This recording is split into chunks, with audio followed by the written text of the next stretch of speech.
Herrgottsmann. Die Herrgottsmärchten ist eine uralte Bergregion, wunderschön.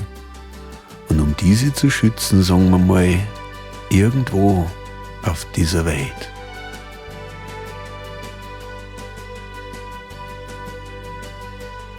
Der Herrgottsmann lebte dort 100 Jahre.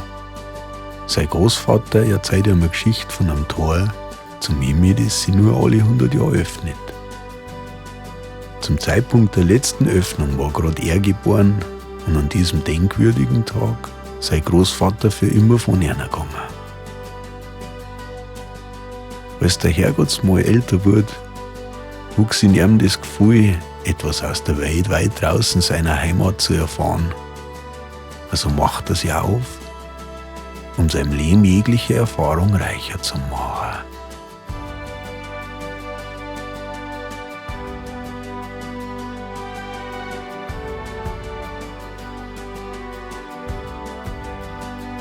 Irgendwann wurde die Sehnsucht nach seiner Heimat, der Herrgottsmärchten, so unbarmherzig stark, dass er alles Geliebte zurückließ, heimkehrt in die uralte Welt seiner Wurzeln. Fortan und allein sucht er nach dem Eingang zu diesem Tor, von dessen Existenz er nur aus der Erzählung seiner Vorfahren wusste. Er hat's nie gefunden.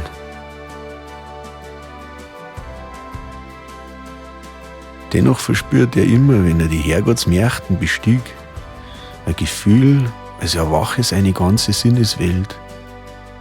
Er spürte, er fühlte, er war eingewachsen in ein tiefes Vertrauen und einen urtiefen Glauben, diesen Zugang zu seinen Ahnen irgendwann doch zu finden. Und so war's. An seinem 100. Geburtstag bestieg er in Begleitung von einem jungen Mann die Herrgottsmärchten. Er hat sein ganzes Wissen, sein Leben und die Existenz des Tores dem jungen Mann anvertraut. Und dann verschwand er auch und hinterließ dem jungen Mann eines der größten Geschenke seines Lebens. Vertrauen und Glauben. Vertrau der Gegenwart, vertrau der Zeit. Glaub an das, was in dir steckt.